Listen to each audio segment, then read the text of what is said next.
Hello again, everybody. Long time no see.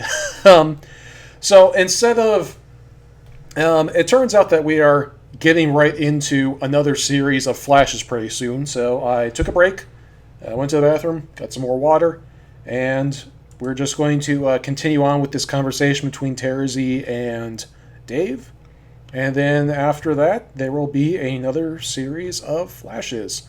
So we're just going to uh, power on through it. All right. Now, when we last left off, here we'll just go back just to see. Where we last left off, AR had finally left Dave alone, and so he was ready to start talking to Terzi about her problem. Okay, Dave, I will show some sensitivity and cast suspicion on the intellectual merit of everything you have ever said. Thank you. I will probably further demonstrate my friendship by dominating the rest of this conversation with lengthy accounts of my emotional tribulations, leaving no space for you to submit any amusing outbursts. That sounds awesome. Quiet. Now, where was I? Justice problems? Ah, yes, of course. You see, our aims are not that dissimilar, our pursuits of justice, I mean. But yours is motivated by anger in the heat of the moment, which is blinding you to the consequences of attempting something very foolish. You're far too cool to succumb to anything like that, as opposed to Rose, who apparently isn't. Which is why you will come to your senses shortly. My situation is a little more complicated. It's less personal, though once it was a grudge which propelled our rivalry. Now its resolution has become a matter of practicality, if not professionalism, businesslike. The way a true legislator conducts her prosecutions. Dave, did you know that centuries ago on my planet,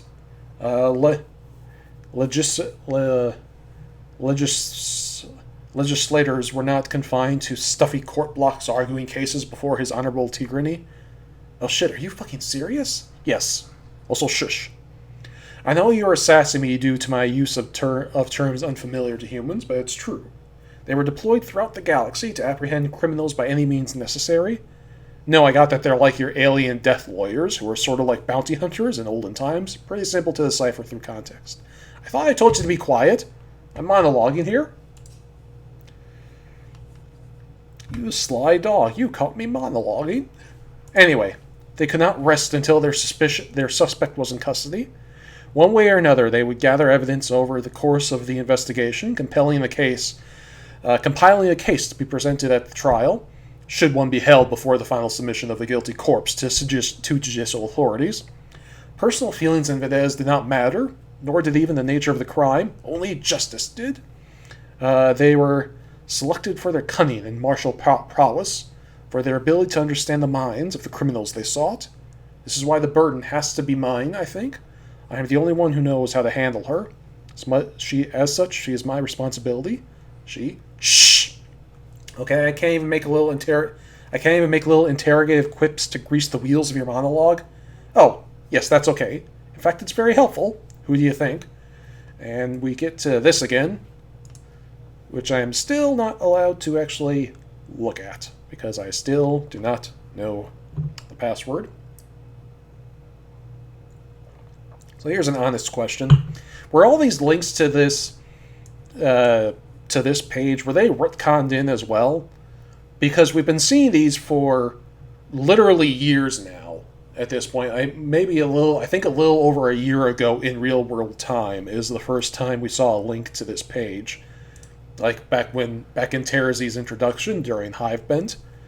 And yet we still haven't had the password revealed. Did Halsey really have a link sitting on his website with an unknown password, and it was just sitting there on now I think 4 or 5 pages for a year or more? And I see messages are getting deleted, so I'm guessing people are entering the password, which was probably my fault for even bringing it up in the first place. Oh well. But anyway, so moving on from that tangent.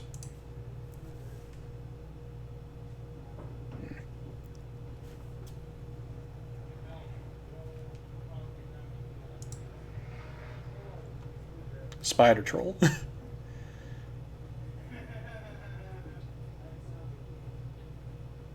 Oh yeah, they.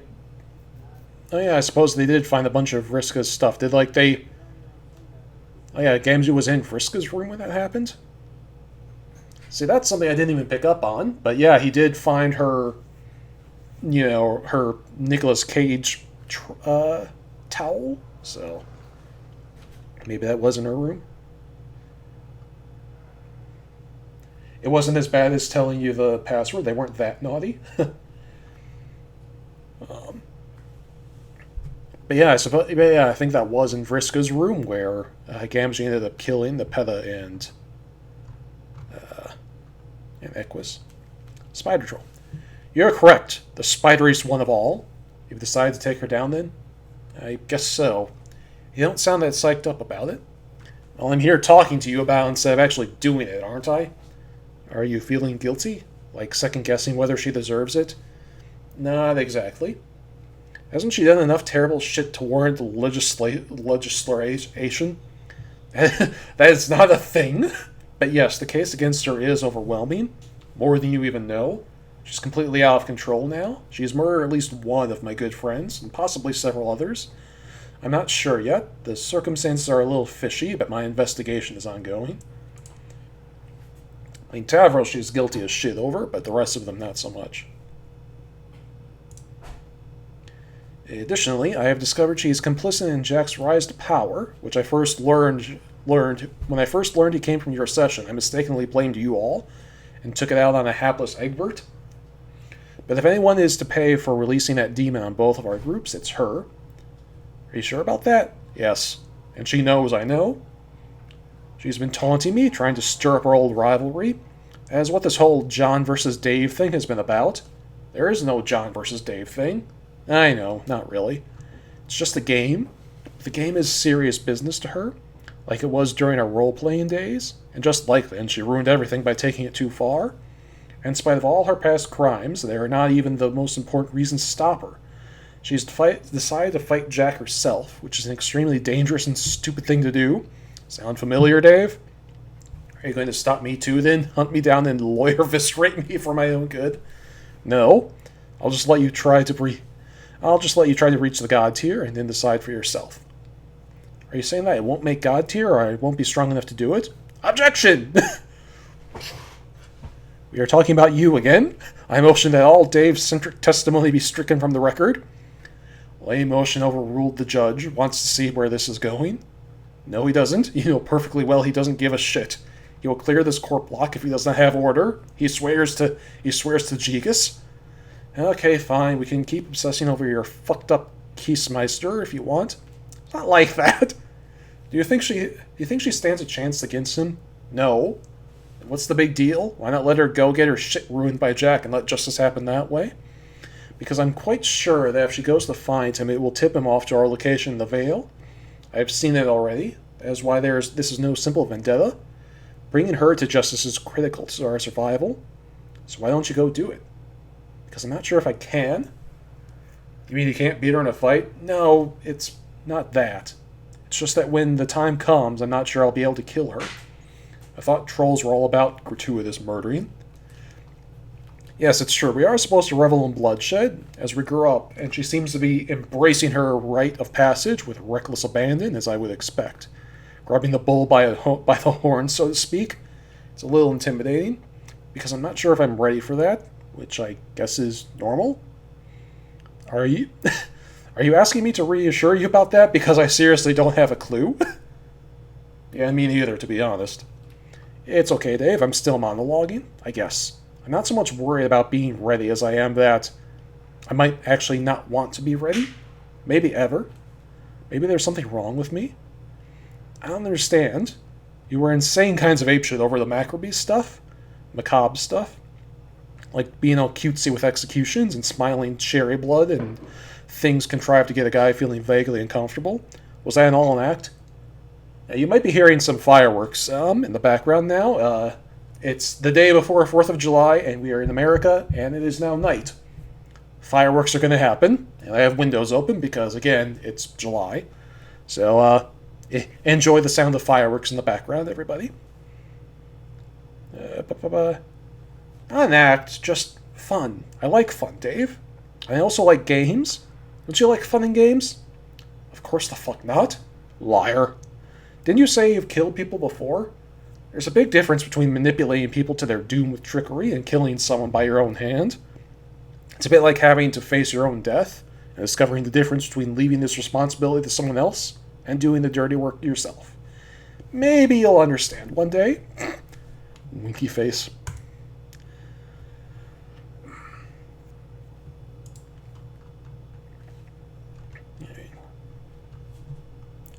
Okay, I'd like to help you, but I don't know what advice I should be giving.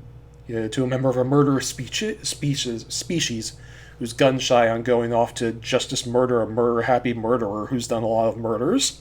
It feels pretty weird and inappropriate for me to be the one to tell you, fuck yes, go for it. She's got this huge murder with her name on it. Anyways, and it's cruising right at her down Comeuppance Boulevard. So, I don't know. Do you want me to tell you to be a better human or to be a better troll? I can't tell you what to advise me, chump ass. Maybe I'm not even looking for advice per se. I just want to talk to someone about it. This whole thing is starting to mirror the conversation Vriska had with John a while back, where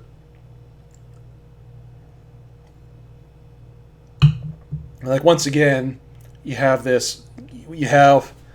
troll grappling with the morality of murder with a human. And nobody's quite sure what footing they should be on for that conversation. Alright, well, all I'll say is, maybe if you kill her, at least we can finally stop obsessing over her. Yeah, fair enough. Why don't you just do what you think you have to do, and I'll do the same? Speaking of which... Oh, right, you'll be bugging me about showing you how to reach the god tier soon? Prompted by this very conversation, I imagine. Who would have thought? These time shenanigans completely blindsided us. They practically never even happen. I know. So I hang up now with future you and then start pestering present you about whatever it is and how it works. Yes. And I make sure not to reference anything said here to keep it simple, except like in an offhand way that'll seem retroactively logical to your future self, i.e. you right now. If for no other reason than it'd be boring as hell to rehash it. That sounds about right. But what do I know? You're the time guy after all. Luckily, I will not have to participate in these charades this time around. Does luck actually matter? Ha! Nice. Exit. What is this, Resident Evil? This is Resident Evil?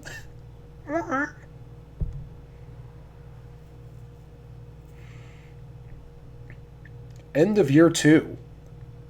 Remove disc 1. Okay.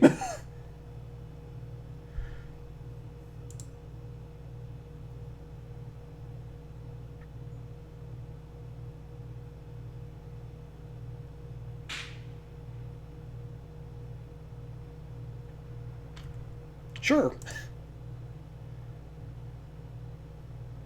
Disc 2 is missing. What? Okay.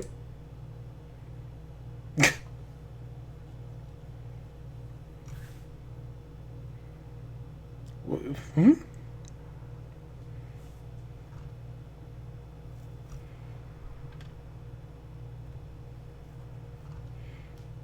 This is getting very meta all of a sudden.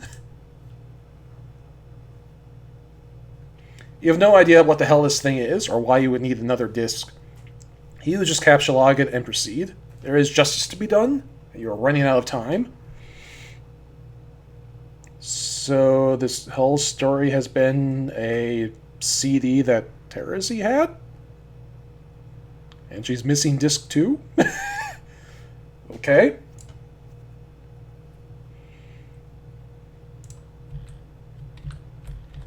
Yep. It says there's supposed to be sound, but...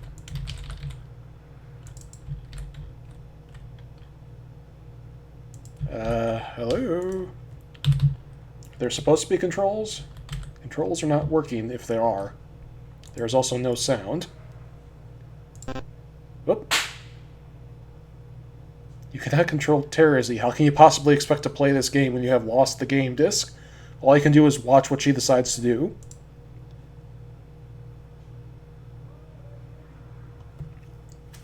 Well, that was weird. I actually had to hit play on the Flash with the Flash controls. You find a note stuck to the floor with Nepeta's claw. It appears to be addressed to you, written on a page torn from the journal of Vriska's ancestor. Her taunts are becoming increasingly flagrant, and written in purple blood. So Gamgee left a note in his own blood because he's Gamgee and he's fucking crazy. It also appears to be written in purple blood. She wouldn't dare harm sweet precious Gamgee, would she? The thought is almost more than you can bear. You are going to throw the book at her. Guess that's it. It's meant to come up if you press an arrow key. No other key works. Yeah, see, I was pressing WASD because those are the controls for every other Flash. I suppose if I had pressed the arrow buttons, they would have worked. Instead, just hitting the play button worked. So, let's read this note. Was it a trap? Whoops. Ah! Psh, I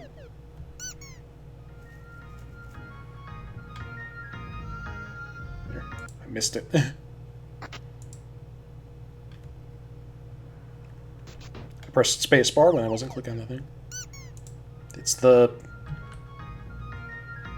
this room. So the jester room was Gamgee's room, and now he's dancing over it. And Cal's here somehow. Maybe Gamgee picked up Cal at some point on their adventure. Makes as much sense as anything. Just gonna listen to this music for a second.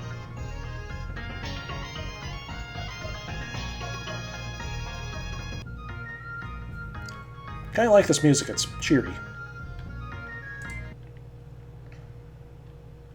Terezi, wake up. You cannot wake up because you're not actually asleep. You were just taking a breather in this nice cozy pile of horrifically mutilated scale mates, which were gathered here to break your fall for some reason. You wonder why they are here? This is a fancy-looking room. It doesn't look like a place you would expect to find on this meteor, or at least not in any strictly canonical capacity.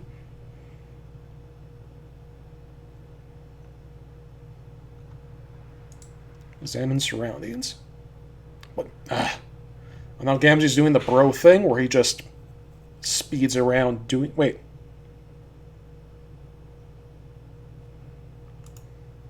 I don't think that is Gamgee, though. It doesn't look like his horns.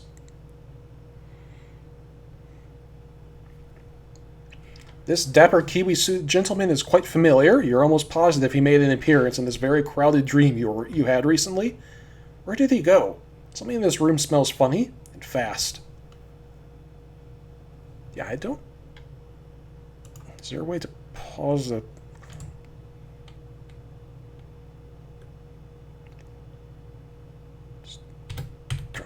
Did I catch it? Might have caught it.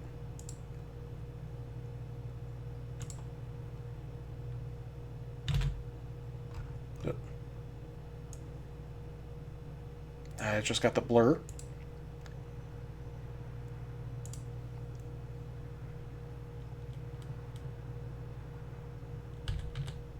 Yep.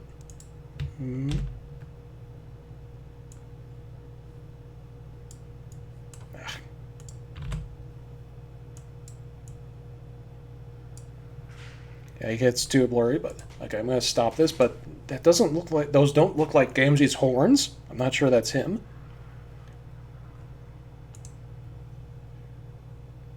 Cannot ascend. The staircase is stuffed with a cacophonous horn clog.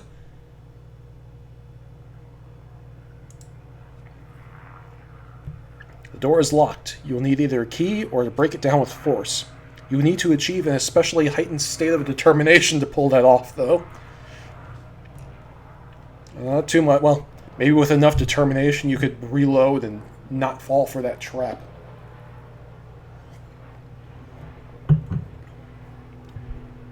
Undertale reference. I'll stop being creepy. What am I saying? You've been completely hornswoggled. This whole thing was a setup from the start. A trap deployed by a cunning mastermind. All of the clues are adding up. The blood, the note, the flagrant displays of tricksterdom and japery. The identity of the puppet master behind all of this is now painfully obvious to you. Spider troll? Doof.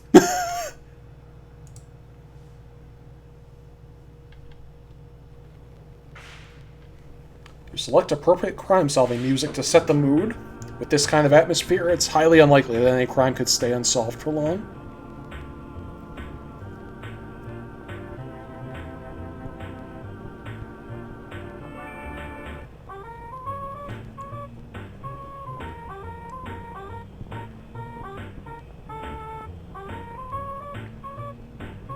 Lil Noiri, kind of like it.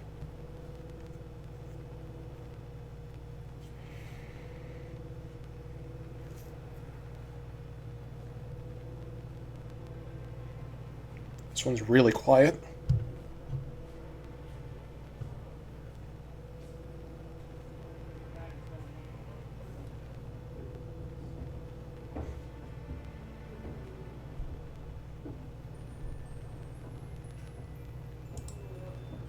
I'm going to crank it up a little for the stream.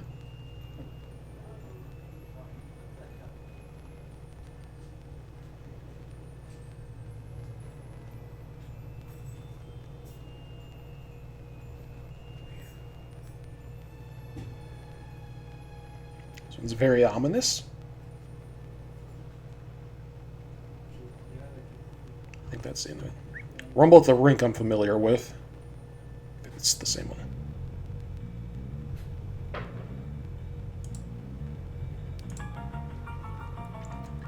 Yeah. You might have seen it. Somebody made a video where they took this music and set it to the Wake Flash, the one where Tavros gets murdered, and Jack murders and Jack destroys Durst. And for some reason, this music just fits that scene perfectly. It's very weird. It's on my blog. Just scroll back a ways and you'll find it somewhere in the asks.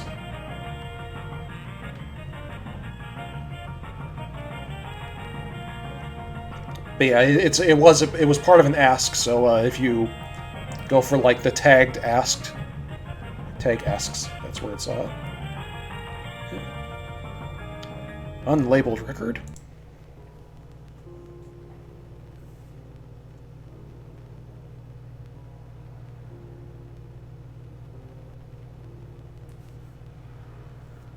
This one's nice and quiet.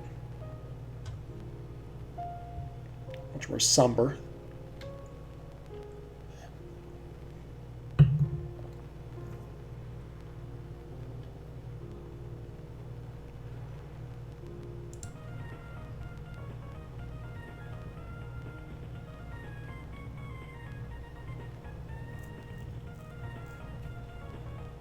This one's nice.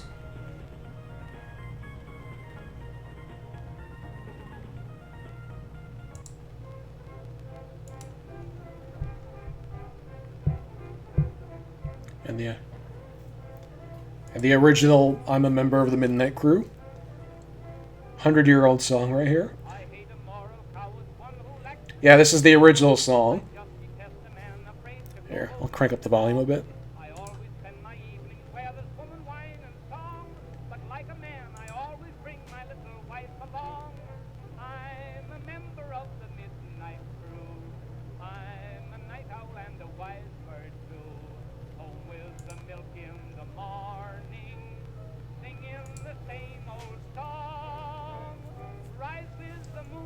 Yes, released in 1909. And, yeah, exactly 100 years before Homestuck, this song came out.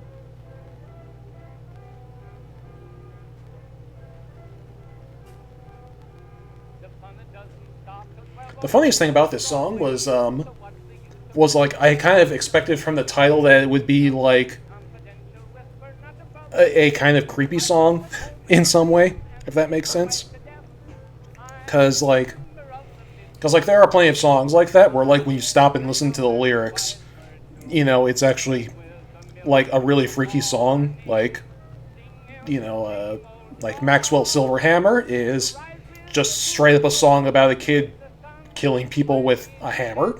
And that's a Beatles song. It's like one of the most mainstream band in pop music history, and they have a song about a guy who goes on a crazy hammer murder spree.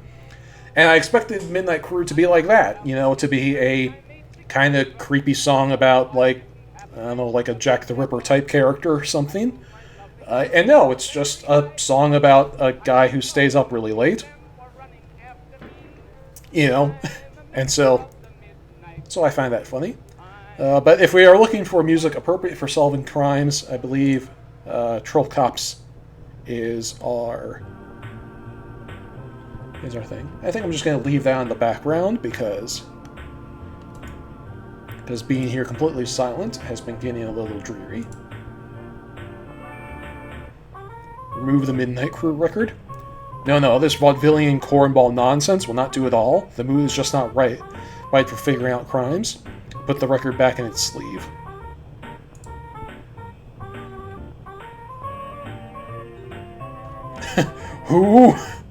Who's this douchebag? Before you can make heads or tails of who exactly this douchebag is, something rolls out of the sleeve. It appears to be a very small record. It's so small. What is such a small record doing in this great big sleeve?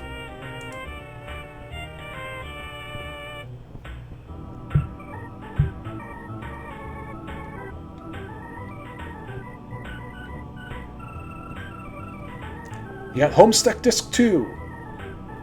Yay! You cannot get over how tiny this record is. It's adorable. You wonder what sort of music it plays. Okay, well, we're back to sound, so turn that off. Play a tiny record.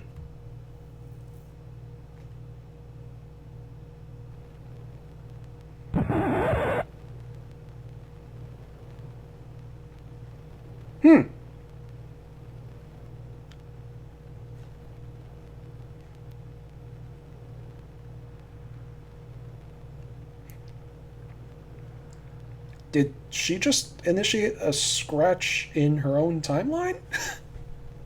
Is this disc... What is Homestuck Disc 2 her scratch device for the troll session?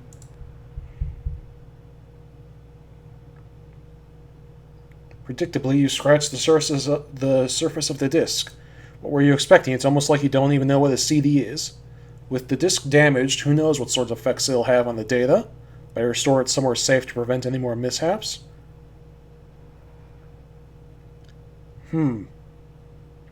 That's significant. It's also scratched in exactly the same way that Dave's shirt is broken.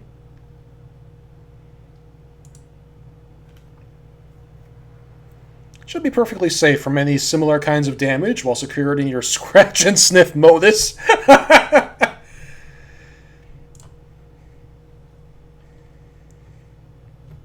You spent way too much time calibrating the ambiance of your investigation and not nearly enough time investigating.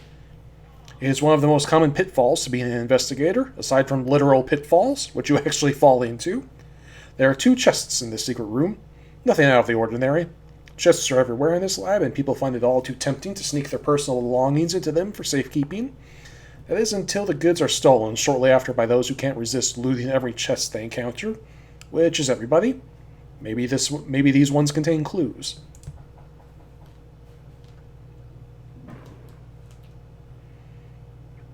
Since it's already scratched, does that mean all she has to do is sniff?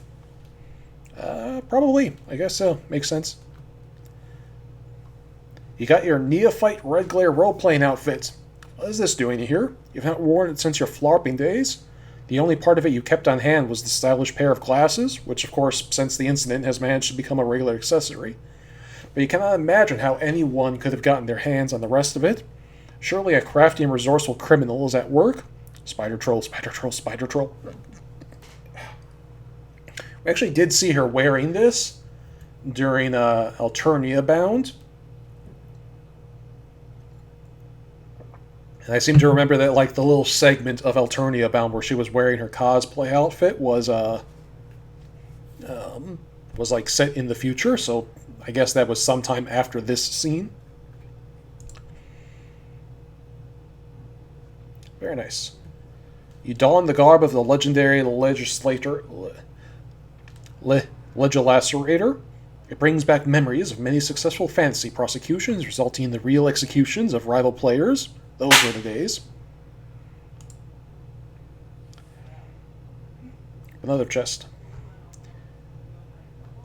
You got the Pyro Sprite plush.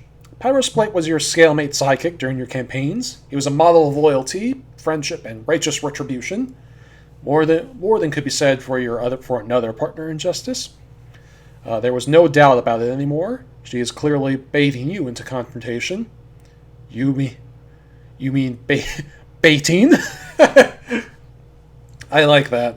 It's both of the pronunciations for 8. Well, 2 of them anyway. I think there are more in Vriska's typing quirk. 8 as in B and 8 as in 8. 18. It's cute.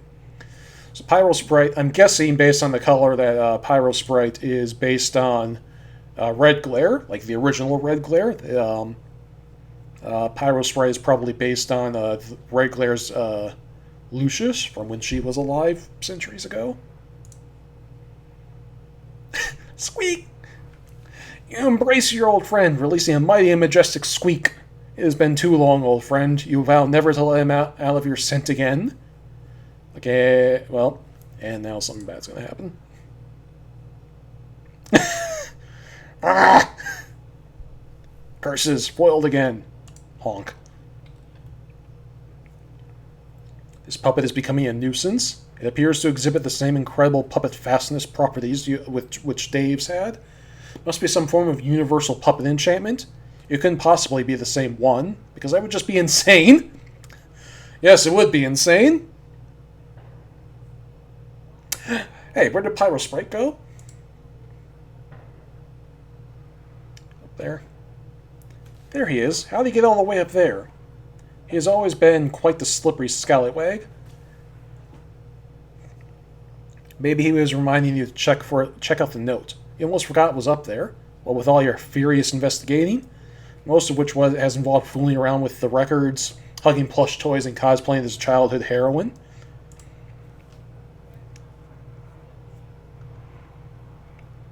Just as you thought, as a message from Vriska summoning you to do battle. It was written in Gamgee's rich, jelly-smelling blood, but it is her handwriting for sure. Her quirk is present, leaving the matter undebatable. It's funny, it's like words like this.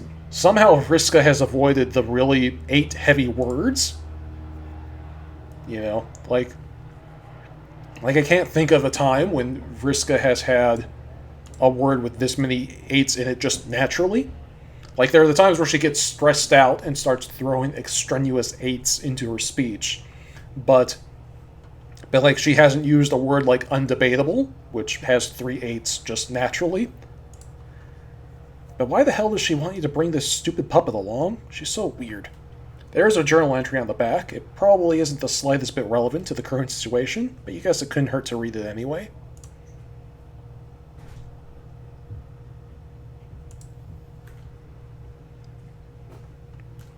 Suppose I'll have to get used to writing with this hand instead.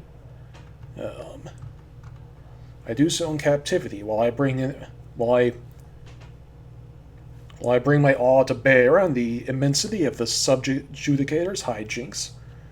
I took their gesture as plain avowal of my prosecution's futility. With a lone neophyte assigned to the task, how could I view it otherwise? I was sure they'd drawn from the bottom of their deck, not intending to squander more competent mercenaries on one who'd made a show of outclassing them all before. But I discovered too late that Regulair was their wild card all along.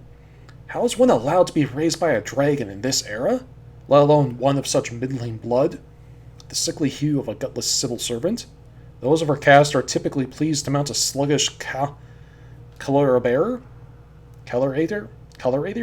or some brainless squawking spleenfowl during petty expeditions to to plaster seizure notices on Gambelant property.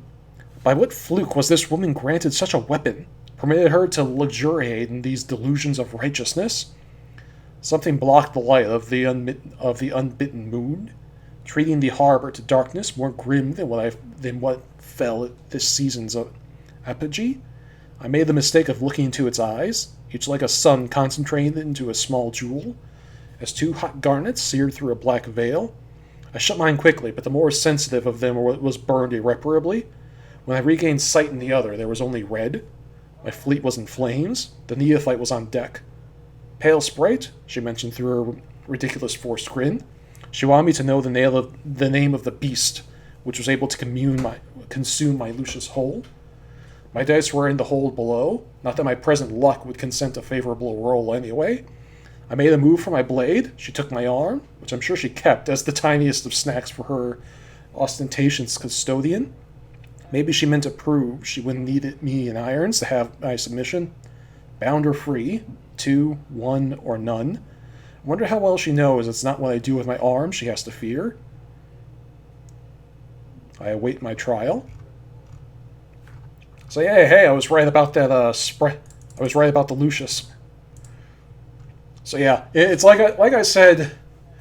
It's like I said this way back when we were first reading the journal. All it takes is one good mercenary to wreck your shit.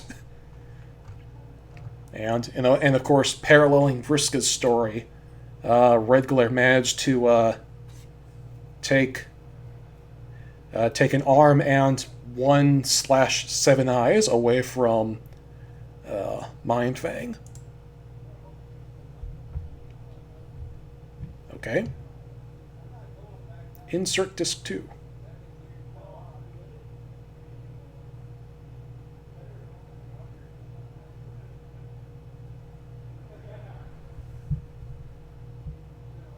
Seer Ascend. Oh, you have to click it in the flash?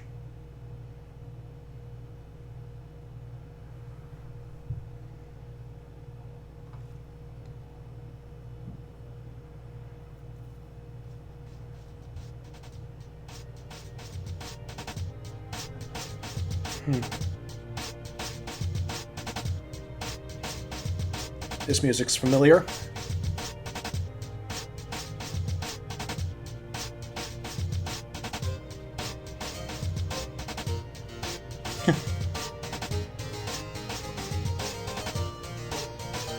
This is paralleling the events of like when Dave ascended to fight Burrell. But this is so much the animation, this is so much smoother.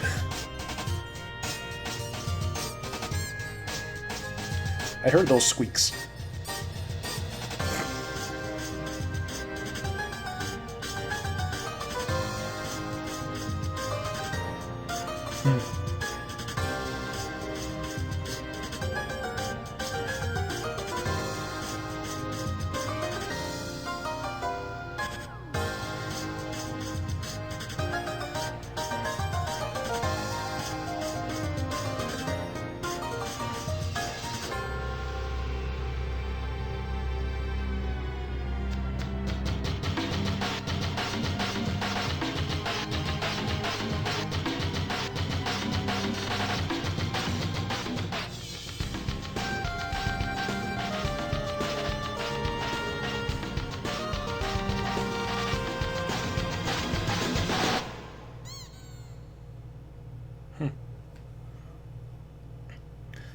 Also, that kind of means Mindfang was left-handed, apparently.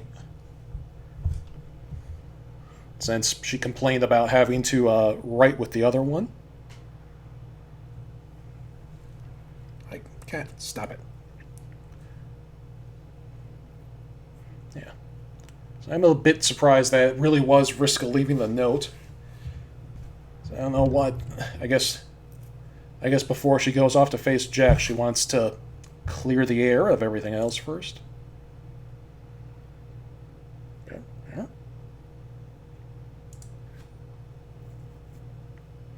So you're heading to the blackout. Yep, there's that. I just got a page of the journal open. I I guess she's scanning into her computer, I suppose. Journal log. Much fanfare was made of the trial, more than I would have dared to hope. It seems my luck has been returning of late. Yeah, we saw this message to John earlier. Well, addressed to John, but in Rose's timeline. Wait a minute, how is she even able to send the message to Rose when she's in the blackout? Because, yeah, she's blacked out. The trolls can't see her in Trollian. Is that did I find a plot hole or a plot point?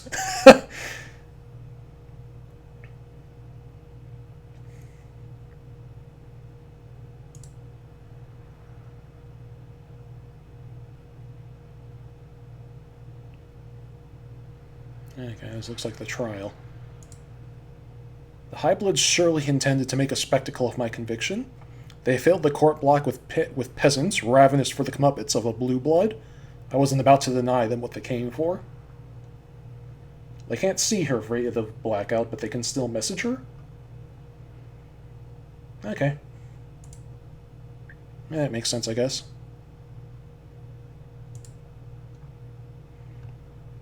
It was kind of the authorities to supply me with a phalanx of such impressionable spectators. The weak wills were nearly as thick in the air as the rust in their veins.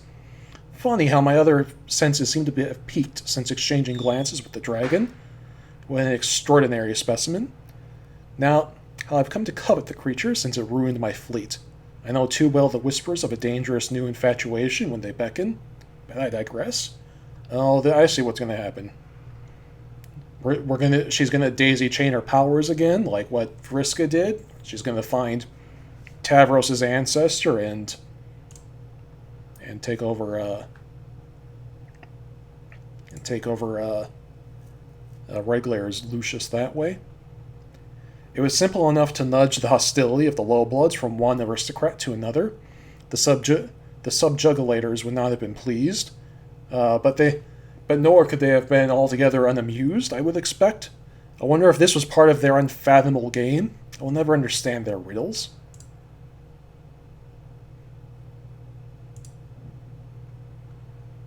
I only regret that I didn't get to hear the opening statement the neophyte had prepared against me. The case she had compiled from all that evidence she burned must have been damning. I bet her remarks would have stung worse than when she severed my arm. She certainly would have shown me greater mercy by taking the other instead.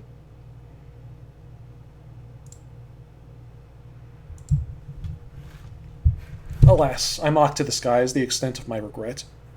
Had my escape not necessitated her demise, she would have made a lovely rival. If she'd only discarded her childish preoccupation with justice, she might have made a striking scourge.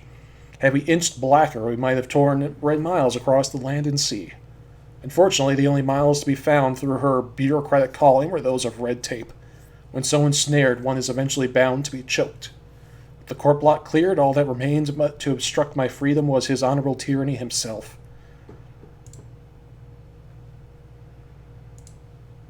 Upon reflection, Reglar showed the foresight of a true seer in thieving my arm before the trial. Oh, so that's what the judges look like. It permitted a fair fight. This is a fair fight. Okay. Yeah, well, you can see why Vriska admired this woman. Jesus Christ. Jesus Christ. They have black blood, apparently. The judges do. Though I was free, I had no fleet. No matter. With the Gamblinates decimated, I embraced the turn in fortune and pledged to put my sea-grifting ways behind me. With any luck, the skies would be my future. My thoughts again returned to that dragon. But first I was in need of a temporary refuge. I shot it with the expatriate. Oh. He owed me for the sweeps of protection I provided after his brazen defiance of the Highbloods.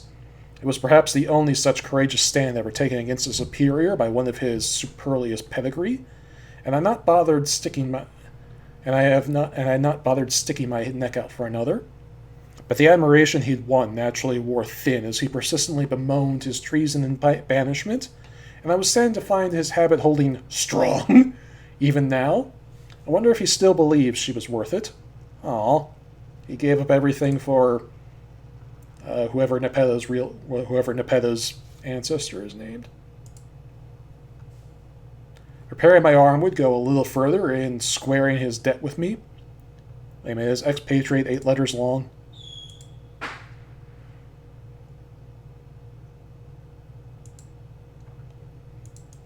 I don't know, I'm terrible at spelling. 1, 2, 3, 4, 5, 6, 7, 8. Oh.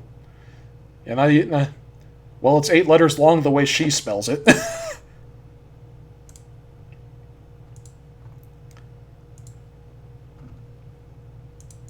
Anyway, repairing my arm would go a little further in squaring his debt with me. Even if I came back with both intact, I might have ripped one off and put him to the task just to halt his blubbering.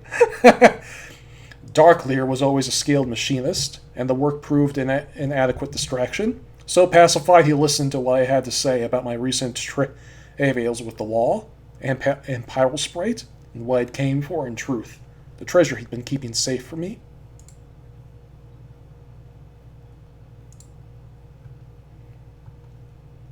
I cradled the oracle in my synthetic hand, as if appraising by weight the mystical qualities it still concealed. If my vision eightfold seared away, I was blind to its secrets, as the old doctor was to its present whereabouts. Yeah, so she's had a run-in with Doc Scratch too. I'd learned to keep it cloaked from the awareness of the man who once called me his protege, a backhanded term of endearment from a smug manipulator.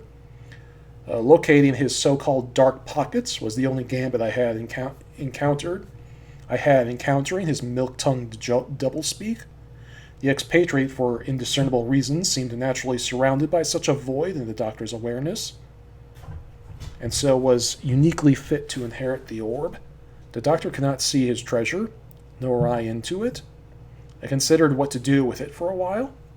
Should I find Pyrosprite by consulting with the oracle, as I'd done so often to steal fortune from my adversaries? I guessed exploiting some technological means of gazing through its surface may have been simple enough, but I hesitated. Every expedience granted by its console, though never instantly, came at a price. Knowing his nature, I'm surprised I only now recognize it as yet another instrument of his spurious benevolence. Dangerous by way of selective divulgence, the sense of infallibility that this oracle brought me was superficial, and in hindsight weakened my readiness. Knowing my fate so far in advance, I took Redglare's threat lightly. The greatest mistake I ever made was asking the orb when I would die. But as I revisited the prophecy surrounding this unfortunate query, something struck me. I thought of the man I would have as a mate sprite centuries from now, who was said to command an army of beasts. This one is called the Summoner. And here's Tavros. I love the pot shots mind fan takes at the expatriate. Yeah, they are pretty funny. It's like, Jesus Christ, shut up. There, build me a robot arm. Now you have something to do besides cry about Nepeta. Tavros the Summoner. Or whoever. If my obsession with the dragon should continue to burn for so long, would he be the one to assist me in taming it? I did not have enough knowledge to ask the right questions when I had the opportunity. Were that the case, I might have asked it if it would be his rare abilities of communion that would bring Pale Sprite under my control. Would it be on account of my influence? And if so, would I exert this influence by taking his will or winning his heart? These are details I would have given no second thought in drawing from the orb, my curiosity a force usually too much to quell. But now, I'm just going to look at this picture. What's with that little, there's a little static effect. Yeah, there it is. What's up with that little static effect? It's a little bizarre. Also, he has Rufio hair. Do you see that? Look at that. He has Rufio's hair. Whoop. I have thought of the Summoner often. I have been troubled to know that is one so common-blooded he could not possibly have hatched yet. nor will he wriggle from the caverns for many sweeps. So I must have patience to take up my role in his story of heroism. It is a tale which reads to me as though lifted from a children's story, yet I know I'd be a fool to doubt its veracity entirely. He would rise through the ranks of the Cavalry Reapers and assume command, having proven the most skilled and fearless of them. He would exhibit a remarkable pulpitation, the sort only recorded in myth, growing, or perhaps simply revealing, a striking pair of wings. His army, thus inspired, would spearhead a major rebellion, surely one at least on the scale of the sectarian revolt crushed by the Highbloods, who thereafter forbade its mention, or any invocation of the heretical symbols at it. At all, even in private journals, which is why I will stick to the fable of the summoner and not risk another execution with another oblique reference to the compelling tale of the sufferer. And this 6-9. That's Karkat's symbol.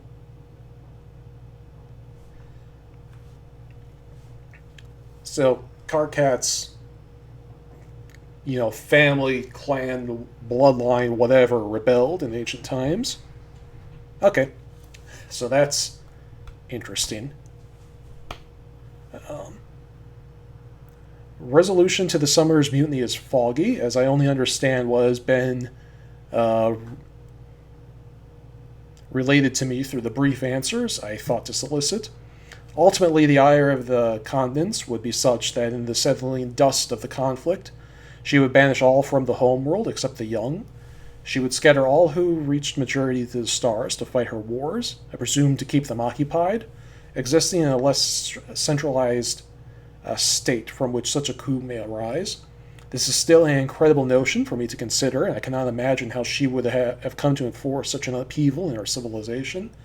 Though I suppose she will have on her side the advantage of an unparalleled lifespan, and the leverage extended by the hideous psychic prongs of her deep undulating monstrosity. That is, until it chooses another little witch to serve. Nevertheless, I take the prediction as truth, and find it amusing that a homeworld dominated by children will be this great summoner's legacy, one of them at least. More importantly, and less amusingly, his legacy will be my demise. You see, I first learned his name when I asked who would be the one to kill me. So we're learning a whole lot of interesting history about the trolls here. So it seems likely, I doubted this at first, but it seems like her Imperial Condescension, who was mentioned way back when Pfeffery was introduced, is in fact her ancestral figure, and just as one of the most high-blooded trolls out there, she is exceptionally long-lived. To the point where she has been the one ruler throughout most, if not all, of troll history. And the reason why trolls conquer the stars is so that they're not all cooped up together, able to rebel against her.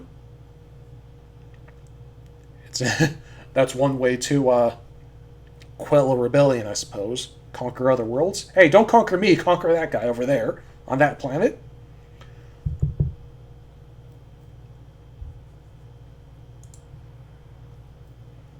And also, the summoner will be the one to kill her. Oh, there's that static again. It must be a problem with Vriska's computer. I've never spoken nor written of him out of contempt for the prophecy, but do so here in my final entry for this journal. I took this to be a pitiable fate, and scoured the orb for any means of escaping it, or at least to salvage a little dignity from the tale of my downfall. Alas, it had no consolation for my vanity. But as I sit here deciding what to do with the damnable little sphere, I understand my error. It was not in failing to chart a course through future events to turn my fortune's tide, even so many sweeps from now. It was in believing the future was mine to know, and fortune mine to control. If this hero is meant to breathe life into my embittered heart, and if he is to earn the right to run it through, then so be it. For him I will commit to this page my highest expectations, and for what precious uncertainty is left in my future I renew my vigorous anticipation. The oracle I will resolve to part with. I will conceal in a crypt bearing the sign of the expatriate, with a map to its location hidden in this journal. Expatriate marks the spot. To whomever finds it, be wary, for the truth it tells may leave its new keeper blind, as I was. They'll know more. A warning Vriska did not heed very well, apparently. They should put the warnings at the beginning before the spells. Doctor Strange reference that time. Flip. What the hell is that?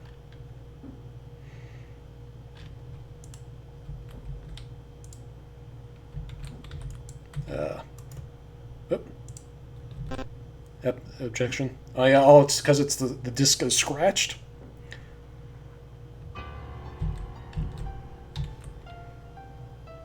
And once again, we can't play this. Yep.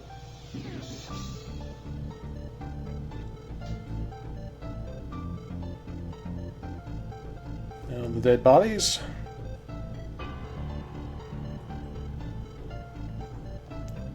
This is a very glitchy disc we've got here.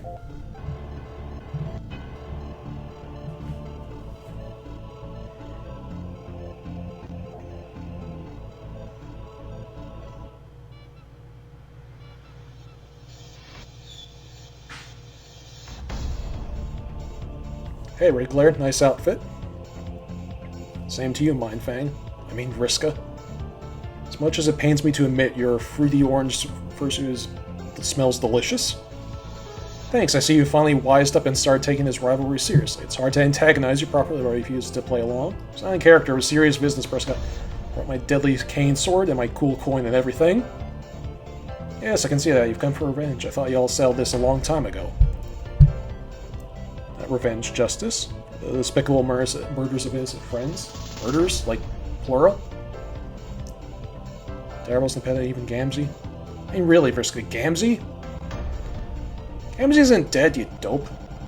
He flipped out or something and blah, blah, blah, blah, blah.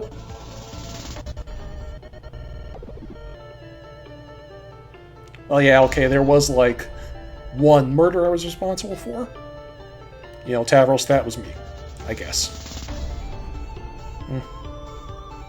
That's it. He was the only one I killed. Just the one guy.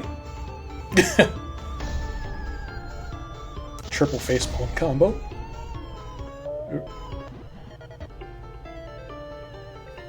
No, they can't beat Jack. All that'll happen is you'll lead him here and he'll kill us all.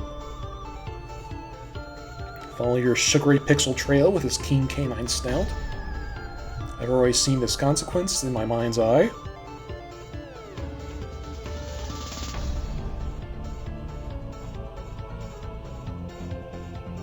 My proposal is simple, a flip. Heads you stay, scratch you go. You're kidding, right? You want luck to decide this? Maybe you forgot who you're dealing with. I'm the thief of light. You really expect me to lose a simple coin flick? Got all the luck. Forget. Will it be Marquise? Just flipped a couple of fucking coins.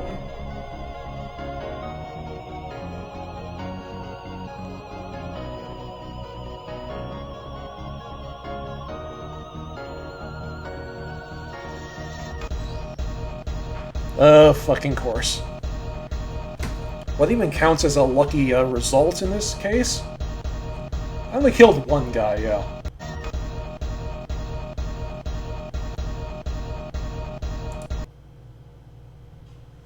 The disc is too badly damaged. You can no longer play Homestuck. Okay. No. Well, actually, I do have to quit pretty soon. I have to go to work. This has been an entire night of just streaming Homestuck, no actual reading. You aren't forced to quit. You will be able to resume playing unless you can repair the scratch in the disc. You will need to seek the service of somebody who is capable of fixing a scratch. A scratch doctor, if you will. Ah, god damn it. We really have to rely on him. This is actually a good time to quit now. You rang? That was a joke. Of course you didn't. I don't have a doorbell, remember? Ha ha ha. Hee hee. Ho ho. Well, As a matter of fact, this is kind of a good time to quit Homestuck because I have to get ready for work soon. And I think we're about done with the series of flashes, so we might as well resume our regularly scheduled program. Not tomorrow. I have to work tomorrow for the holidays, which kind of sucks, but there it is. So Wednesday we will visit the good Doctor Scratch. Oh boy. Well, I'll see you on Wednesday, everybody. Bye bye.